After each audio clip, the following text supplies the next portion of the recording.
तो function of nuclear envelope का बात करते हैं। ये जो न्यूक्लियर इन्वेलप था, जैसा कि हम पीछे देखे थे, वो आपका वो जो है आपका बैरियर जैसा काम करता है। किसके लिए? जो लार्ज सब सेलुलर कंपोनेंट है साइटोप्लाज्म का और न्यूक्लियस का, दोनों के बीच में जो आपका मटेरियल का मूवमेंट जो होने वाला है, कंपोनेंट्स का जो मूवमेंट होता है, उसके लिए वो बैरियर का काम करता है। और केवल उन्हीं मटेरियल्स को आने जाने देता है जो मटेरियल उससे पार होने लायक होते हैं। लेकिन जरा सा प्रोकैरियोट्स में देख लो, प्रोकैरियोट्स में क्या था? न्यूक्लियर मेम्ब्रेन था ही नहीं। जब न्यूक्लियर मेम्ब्रेन नहीं था तो कोई भी मटेरियल आराम से न्यूक्लियर क्षेत्र से साइटोप्लाज्म में जा सकता है, साइटोप्लाज्म से न्यूक्लियर क्षेत्र में जा सकता था, एरिया में जा सकता था। तो इसलिए ये बात दिमाग में रखिएगा कि आपका जो यूकैरियोट्स है उसमें आप बैरियर जैसा काम करता है ये न्यूक्लियर इन्वेलप, और इसलिए सारा का सारा मटेरियल आराम से न्यूक्लियस से बाहर या बाहर से न्यूक्लियस के अंदर नहीं जा पाता है। अब हम अगला पॉइंट में लिखे हैं कि जो आउटर मेम्ब्रेन होता है वो आपका जुड़ा रहता है कंटिन्यूअसली किसके साथ? एंडोप्लाज्मिक रेटिकुलम के साथ, और उस पर राइबोसोम भी पाया जाता है। आउटर मेम्ब्रेन पर भी राइबोसोम पाया जाता है। वो जो आउटर मेम्ब्रेन होता है वो भी रफ जैसा नजर आता है। इनर और आउटर मेम्ब्रेन जो है ना, वो एक जगह पर फ्यूज कर जाता है, और जिस जगह पर फ्यूज करता है वहां पर न्यूक्लियर पोर बनता है। आपको हम पीछे के फिगर में दिखाए हैं, आप देख सकते हैं। और ये जो आपका न्यूक्लियर पोर है उसका काम क्या है? बाई डायरेक्शनल मूवमेंट में सबस्टांस का करने में मदद करता है, मेनली आरएनए का और किसका? प्रोटीन का बाई डायरेक्शनल मूवमेंट में मदद करता है। जो न्यूक्लियस का फ्लूइड था जो कि हम देख रहे थे उसके अंदर भरा हुआ था, उसको हम लोग बोलते हैं न्यूक्लियोप्लाज्म या न्यूक्लियर मैट्रिक्स, न्यूक्लियर मैट्रिक्स कहते हैं।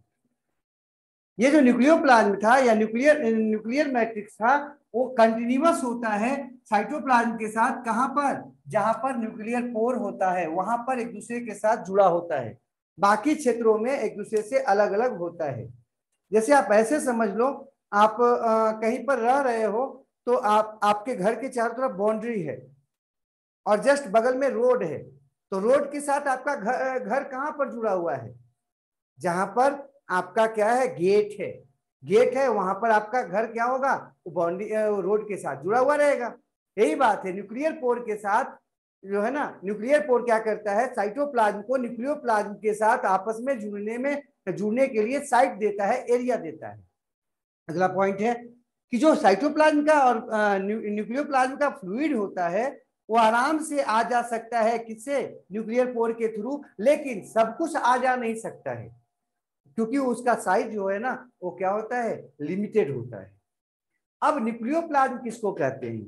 तो न्यूक्लियोप्लाज्म के बारे में अभी हम लोगों ने देखा कि न्यूक्लियस के अंदर जो पाया जाता है लिक्विड उसको क्या कहते हैं? न्यूक्लियोप्लाज्म कहते हैं।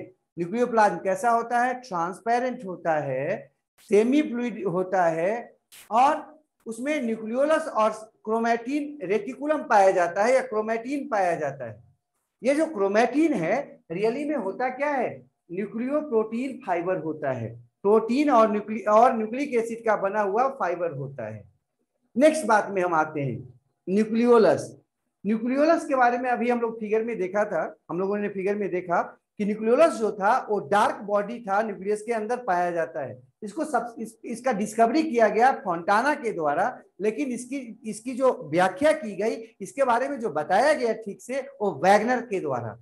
तो फोंटाना ने न्यूक्लियस की डिस्कवरी की, खोज की, लेकिन उसको डिस्क्राइब नहीं कर पाए, उसको एक्सप्लेन नहीं कर पाए। उसका एक्सप्लेनेशन या उसकी खोज जो है ना वो की गई किसके द्वारा? मैंने उसको एक्सप्लेन किया गया किसके द्वारा?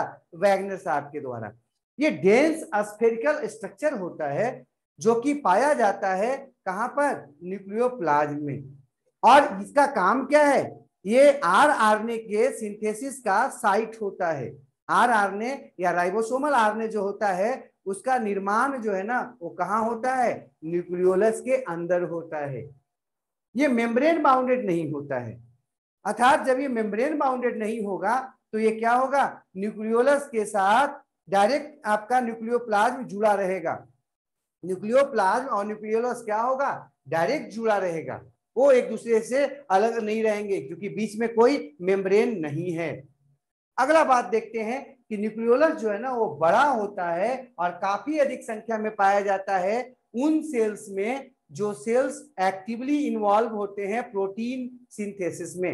अर्थात वैसे सेल जिनमें प्रोटीन सिंथेसिस अधिक हो रहा है उसमें क्या होगा, न्यूक्लियोलस जो होगा बड़ा होगा और तो और अधिक संख्या में भी हो सकता है। आपको हम बताए थे कि न्यूक्लियोलस की संख्या दो से अधिक हो सकता है। कॉमनली एक रहता है, सामान्यतः एक रहता है, लेकिन एक से ज्यादा भी हो सकता है।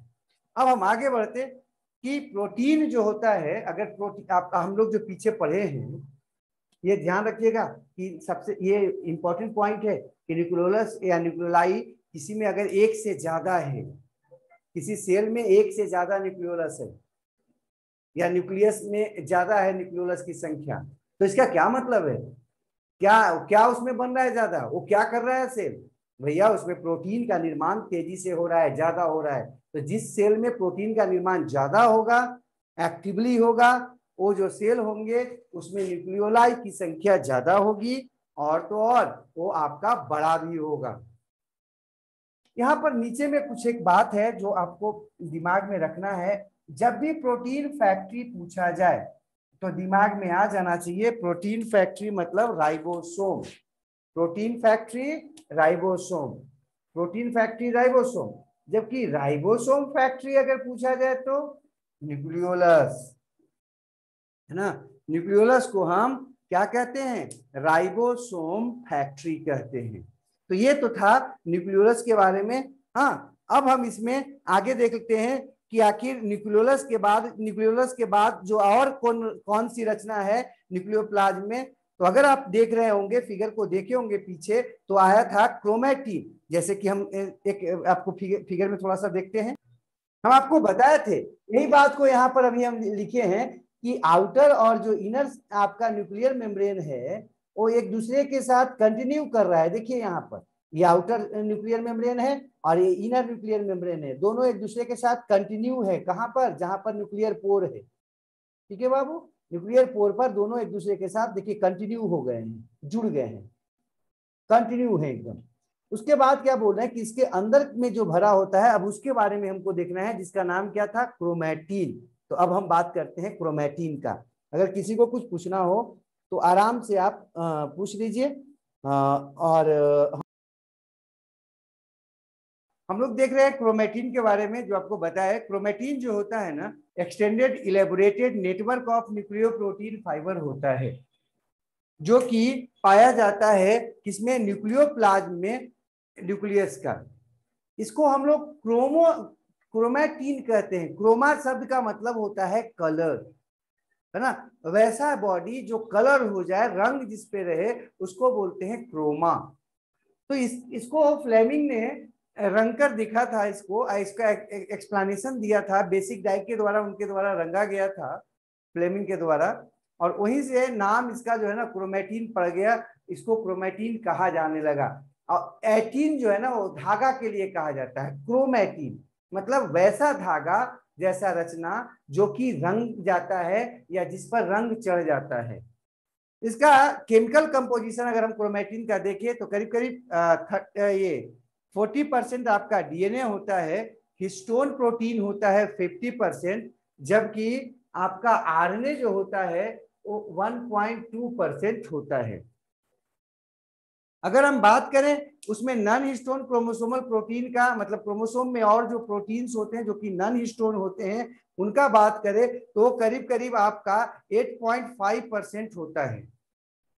अब हम इनके अलावे क्रोमैटिन में कुछ कैल्शियम होता है, मैग्नीशियम आयन होता है, या आयरन होता है, लिपिड भी होता है जो कि उसमें सटा रहता है या उसके साथ जुड़ा रहता है। क्रोमैटिन को जब रंगा जाता है बेसिक डाई से या रंग से, तो दो रीजन उसमें नजर आता है, एक डार्कली स्टेन्ड रीजन और एक आता है यूक्रोमैटिन रीजन। रियली में ये दोनों के दोनों रीजन इनएक्टिव होते हैं। नॉर्मल जब आपका सेल जो है ना डिवीजन नहीं करते रहता है, तो दोनों के दोनों जो आपके रीजन होते हैं, चाहे हेट्रोक्रोमैटिन हो चाहे क्रोमैटिन यूक्रोमैटिन हो, दोनों के दोनों इनएक्टिव फॉर्म में रहते हैं, मतलब वहां पर कोई काम नहीं होता रहता। कोई काम नहीं होता रहता। लेकिन कैरेक्टर्स में कुछ हम अंतर देख लेते हैं दोनों का। ऐसे तो दोनों इनएक्टिव रहते हैं, ये भी इनएक्टिव रहता है, ये भी इनएक्टिव रहेगा, और ये भी जो है ना आपका इनएक्टिव रहेगा, दोनों के दोनों इनएक्टिव रहता है अगर कोई काम नहीं हो रहा हो तो। लेकिन अगर कोई काम हो रहा हो, जैसे आरएनए का निर्माण होना है, ट्रांसक्रिप्शनली समझते होंगे, आरएनए सिंथेसिस। जब आरएनए सिंथेसिस होगा तो उस समय आपका जो हेट्रोक्रोमेटिन है वो तो इनएक्टिव ही रह जाता है, लेकिन जब ट्रांसक्रिप्शन का समय आता है तो उस समय देखा जाता है कि यूक्रोमेटिन जो कि नॉर्मल वे में इनएक्टिव होता है, ट्रांसक्रिप्शन के समय एक्टिव हो जाता है। ये अंतर है दोनों में, ध्यान रखिएगा। ये डार्कली स्टेन्ड होता है, इसका रंग जो होता है वो जब रंगते हैं तो ये डार्क हो जाता है, जबकि जो यूक्रोमेटिन है वो लाइट कलर का आता है, लाइट कलर देगा। फिर अगर हम और आगे बढ़े तो देखते हैं जनरली जो होता है आपका ये हाईली क्वाइल्ड होता है या टाइटली क्वाइल्ड होता है, कौन? हेट्रोक्रोमेटिन। जबकि ये जो होता है आपका यूक्रोमेटिन वो लूजली पैक्ड होता है, मतलब लूजली अरेंज्ड होता है। आपको फिगर में पीछे हम दिखाए थे भी। ध्यान एकदम रखिएगा कि ट्रांसक्रिप्शन के समय में आपका यूक्रोमेटिन एक्टिव रहेगा, हेट्रोक्रोमेटिन हमेशा इनएक्टिव रहेगा, नॉर्मल समय में भी और ट्रांसक्रिप्शन के समय में भी।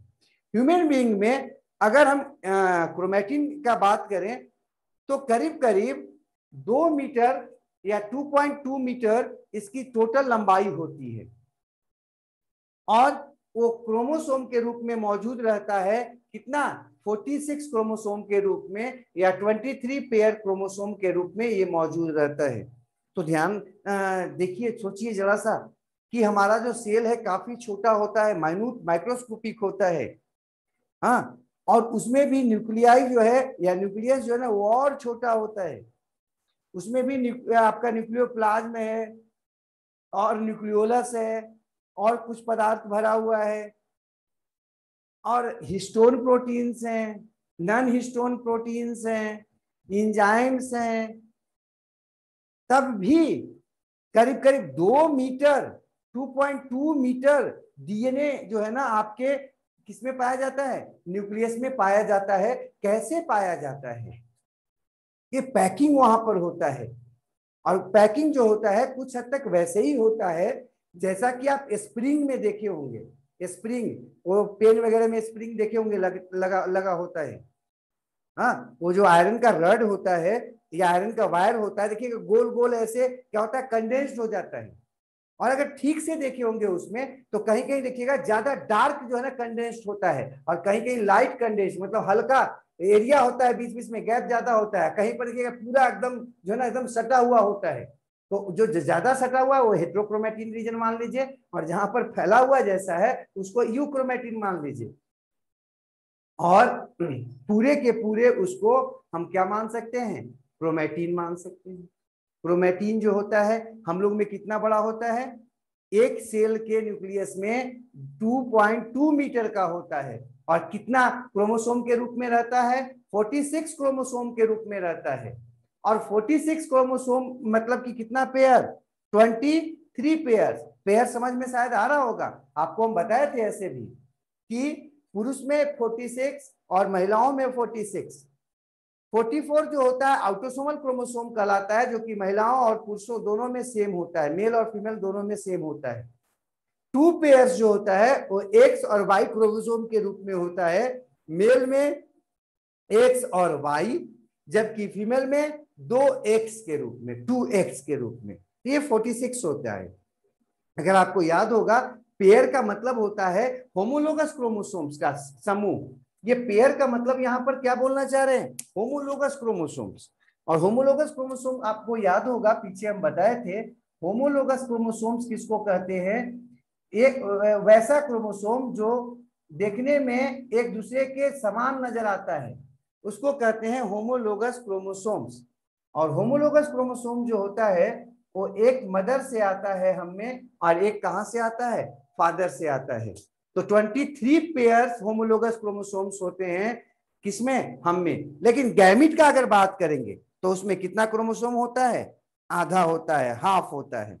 नंबर ऑफ क्रोमोसोम जो है ना वो अलग अलग में अलग अलग होता है। कुछ प्लांट्स हैं उनमें ये आपका काफी अधिक संख्या में भी होता है और काफी कम संख्या में भी होता है। टेडोफाइट्स है उसमें भी आप देख सकते हैं।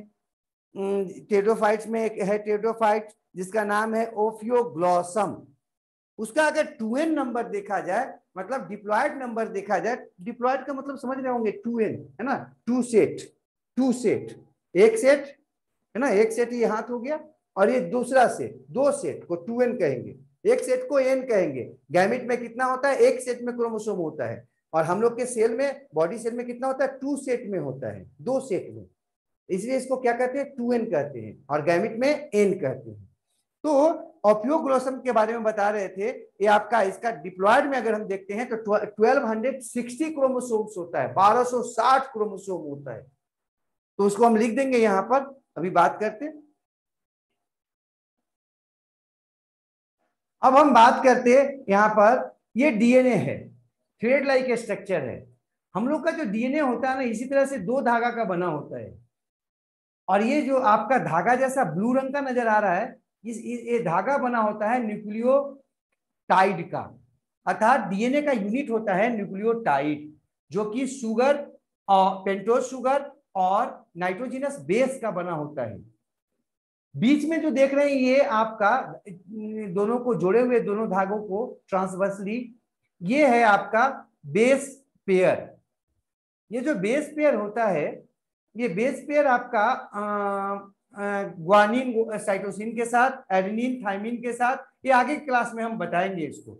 लेकिन ये आपका थ्रेड जो है कंटिन्यूअस है, किसके कारण, फॉस्फेट लिंकेज के कारण, जिसको हम फॉस्फोडाइस्टर बॉन्ड कहते हैं। हाँ, तो ये जो आपका थ्रेड है बना होता है किसका, शुगर का और आपका ये फॉस्फेट का। जबकि ये जो आपका बीच बीच में जो आपका स्टक दोनों को जो जोड़े हुए हैं ट्रांसवर्सली, ये बना होता है स्ट्रक्चर किसका, बेस पेयर्स का। आगे बढ़ते, ये जो न्यूक्लियर, ये जो आपका डीएनए देख रहे हो, ये डीएनए हम में कितना लंबा होता है, 2.2 मीटर होता है। सोचिए, सेल माइक्रो में है, न्यूक्लियाई जो है तो माइक्रो में है न्यूक्लियस, और उसमें जो मौजूद है वो मीटर में है। अब यहाँ पर बात करते हैं, देखिए कैसे प्रोटीन सिंथेसिस हो रहा है। ये राइबोसोम है, ये जो आप बीच में देख रहे हो ये एमआरएनए है, और एमआरएनए जो है ना राइबोसोम के अंदर से ऐसे पार होता जाता है, और वो एक तरफ जो है ना वो क्या करता है, अमीनो एसिड को जोड़कर पॉलीपेप्टाइड या प्रोटीन का निर्माण करता जाता है। तो ये जो घटना है इसको कहते हैं ट्रांसलेशन। ट्रांसलेशन साइटोप्लाज्म में होता है, लेकिन ये जो एमआरएनए देख रहे हो, इस एमआरएनए का निर्माण जो होता है न्यूक्लियस के अंदर होता है, और इस घटना को कहते हैं ट्रांसक्रिप्शन। और ये जो ट्रांसक्रिप्शन है वो मेनली आपका यूकैरियोटिन क्रोमैटिन रीजन पर होता है, हेट्रोक्रोमैटिन रीजन पर नहीं होता है। कौन, ट्रांसक्रिप्शन। अब देखो क्या बोल रहे थे, हम लोग के बॉडी में कुल कितना सेल होता है। हम शुरुआत में ही बताए थे आपको कि हमारे नॉर्मल बॉडी में, एक नॉर्मल मनुष्य के बॉडी का बात अगर करें तो 30 ट्रिलियन सेल्स होता है, 30 ट्रिलियन सेल्स होता है। प्रत्येक सेल में 2 मीटर लॉन्ग डीएनए होता है। अब जरा सोच लो, अगर 2 मीटर लॉन्ग डीएनए है एक सेल में और 30 ट्रिलियन सेल्स है, तो टोटल कितना मीटर हो जाएगा, तो 30 में आपको गुना कर दो 2 मीटर से, तो कितना में हो जाएगा, 60 ट्रिलियन मीटर्स। मतलब आपके एक सामान्य मनुष्य के बॉडी में कितना मीटर डीएनए होता है, 60 ट्रिलियन मीटर डीएनए होता है। ट्रिलियन मीटर आप समझ लीजिए। हाँ, 30 ट्रिलियन सेल्स आपके बॉडी के अंदर औसतन होते हैं एक सामान्य व्यक्ति में, स्वस्थ व्यक्ति में। और एक सेल में कितना मीटर डीएनए, अभी आपको जो डीएनए दिखाए थे पीछे, ये डीएनए कितना मीटर, 2.2 मीटर, लेकिन हम उसको औसत 2 मीटर लेके चल रहे हैं।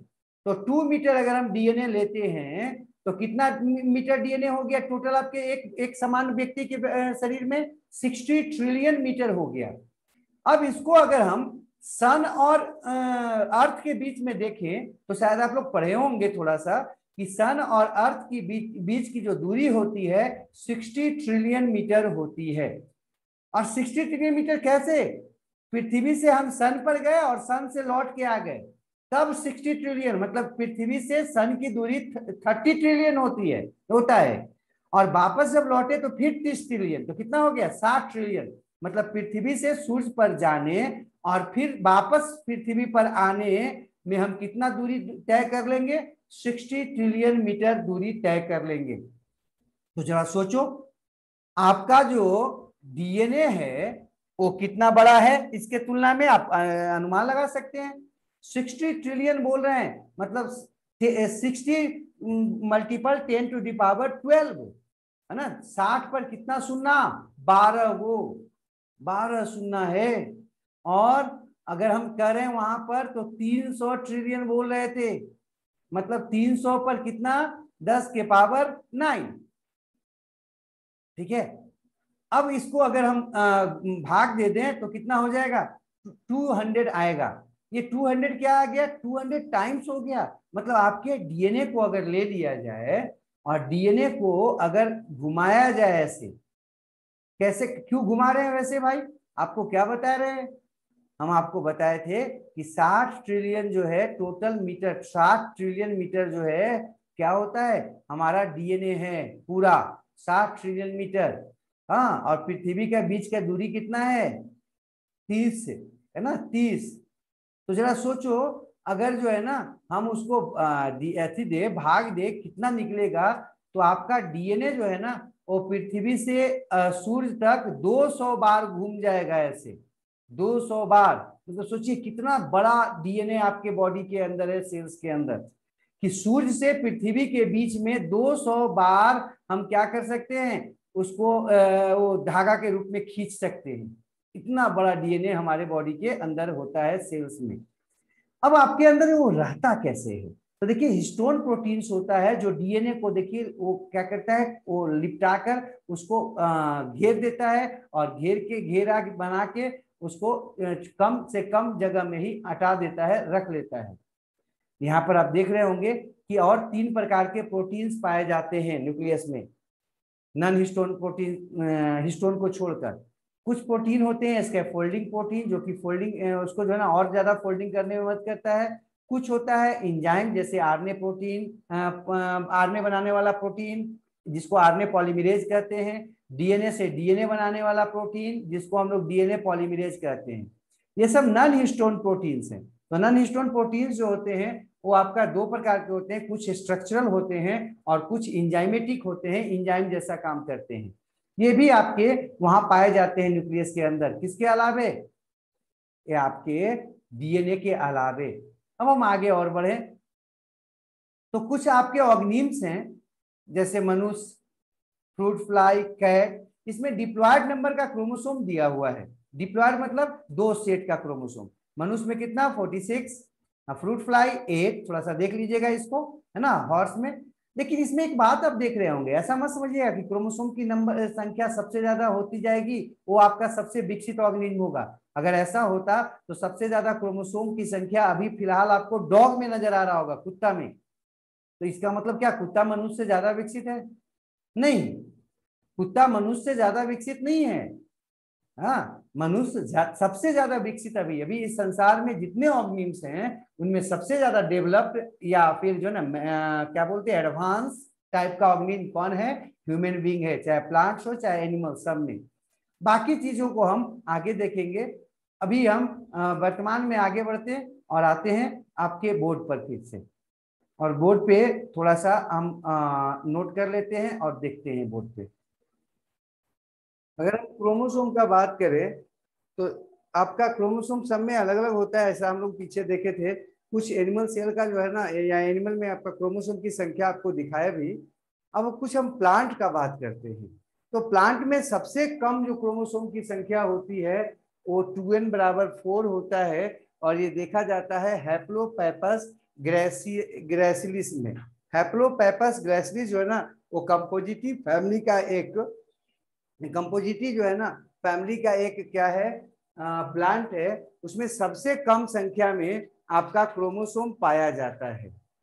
अगर नेक्स्ट हम बात करें हाईएस्ट संख्या में सबसे ज्यादा पाया जाने वाला क्रोमोसोम सबसे ज्यादा किस में पाया जाता है, तो हाईएस्ट संख्या का अगर हम बात करें तो 1260 क्रोमोसोम सबसे हाईएस्ट है किसमें, प्लांट में, और ये पाया जाता है ओफियोग्लॉसम में, जिसको हम लोग एडर या टंग फर्न भी कहते हैं।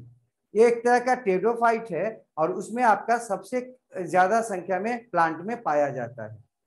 अब क्रोमोसोम आखिर नजर कब आता है, जिस समय सेल में डिवीजन होना रहता है क्रोमोसोम सिर्फ और सिर्फ उसी समय नजर आता है, समान रूप में नहीं नजर आता। क्रोमोसोम को अगर देखें तो अगर एक धागा का क्रोमोसोम होता है तो जो उसमें आप एक दो आर्म पाया जाता है, अपर आर्म और लोअर आर्म।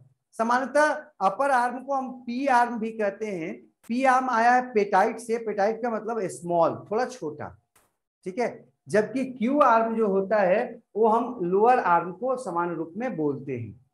सेंट्रोमियर जो होता है उसको फर्स्ट या प्राइमरी कॉन्स्ट्रिक्शन भी कहते हैं। ये क्या करता है, इस क्रोमैटिड के दोनों आर्म को आपस में जोड़ता है, अर्थात दोनों आर्म जहां पर आकर जिस बिंदु पर जिस पॉइंट पे आकर आपस में जुड़े होते हैं उसको हम कहते हैं सेंट्रोमियर। नेक्स्ट अगर हम बात करें, अब यहाँ पर आइए, इधर जो है ना इसको तो हम सामान्य रूप से केवल क्रोमैटिड कह सकते हैं, एक धागा का रचना है इसको क्रोमैटिड कहते हैं समान रूप से, या सिंगल स्टैंडर्ड क्रोमोसोम कहते हैं। लेकिन ये नॉर्मल क्रोमोसोम है। नॉर्मल मतलब दो धागीय क्रोमोसोम, दो क्रोमैटिड इसमें है। हाँ, इसमें 2 क्रोमैटिड्स हैं जिनको आपस में हम सिस्टर क्रोमैटिड कह रहे हैं। क्यों? क्योंकि इनका निर्माण एक ही से दोनों का हुआ है। बीच में जहां पर वो जुड़े होते हैं उसको तो हम सेंट्रोमियर कह ही रहे थे, ये सेंट्रोमियर है। लेकिन सेंट्रोमियर का जो साइड होता है ना, साइड, उसको कहते हैं काइनेटोकोर। जैसे ऐसे समझ लो, ये हमारा हाथ है, पाम, इसको आप पाम कह रहे हैं, तो पाम में दो साइड है, देखिए एक इधर है और एक पीछे में, दो साइड है ना, दो स्थान है। ये दोनों साइड को हम यहाँ पर, अगर ये सेंट्रोमियर होता तो इसको हम क्या कहते, काइनेटोकोर कहते। तो काइनेटोकोर क्या है भाई, साइट होता है किसका, सेंट्रोमियर का, दोनों तरफ है ना, साइट को काइनेटोकोर कहते हैं। तो काइनेटोकोर कितना हो जाएगा, 2 हो जाएगा, ध्यान रखिएगा, है ना। ये साइड से कितना होता है, ये 2 होता है, और सेंट्रोमियर कितना होता है, समांतर 1 होता है। अब हम यहाँ पर काइनेटोकोर को छोड़ देते हैं, आगे बढ़े। सिस्टर क्रोमैटिड भी 2 हो गया। क्रोमैटिड जो होता है वो कहाँ जुड़ा होता है, सेंट्रोमियर पर, और इसको हम फर्स्ट डिग्री कॉन्स्ट्रिक्शन भी कहते हैं या प्राइमरी कॉन्स्ट्रिक्शन भी कहते हैं। क्रोमोसोम जो होता है दो आपका जो क्रोमैटिड वाला है उसका अगर हम टाइप का बात करें तो इसको 4 टाइप में हम बांट सकते हैं। पहला क्रोमोसोम ऐसा जिसके दोनों धागों के बीच में आपका क्या हो, सेंट्रोमियर हो, मतलब दोनों आर्म के बीच में, तो ये सेंट्रोमियर है, सेंट्रोमियर है। सेंट्रोमियर अगर मिड में हो, बीच में हो, तब उसको कहेंगे हम मेटासेंट्रिक, मिड, बीच में। लेकिन अगर जो है ना मिड में ना हो, बीच में ना हो, बल्कि अलग हो, क्या, अगर वो जो है ना बीच में ना हो, एक साइड में हो, तब उसको कहते हैं सब मेटासेंट्रिक। सब मेटासेंट्रिक का मतलब है अनइक्वल आर्म होगा, और मेटासेंट्रिक में दोनों के दोनों आर्म क्या होंगे, बराबर होंगे। लेकिन सेंट्रोमियर थोड़ा सा एक साइड के तरफ हो, इधर हो या इधर हो, तब क्या हो जाएगा, सब हो जाएगा, सब मेटासेंट्रिक।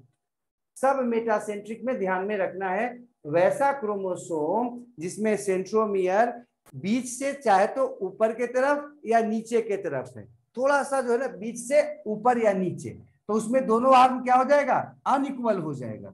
जबकि मेटासेंट्रिक में दोनों के दोनों आर्म क्या होंगे, इक्वल होंगे। और जब एनाफेज में देखा जाता है तो समानता वो कैसा नजर आएगा, वी शेप्ड नजर आता है।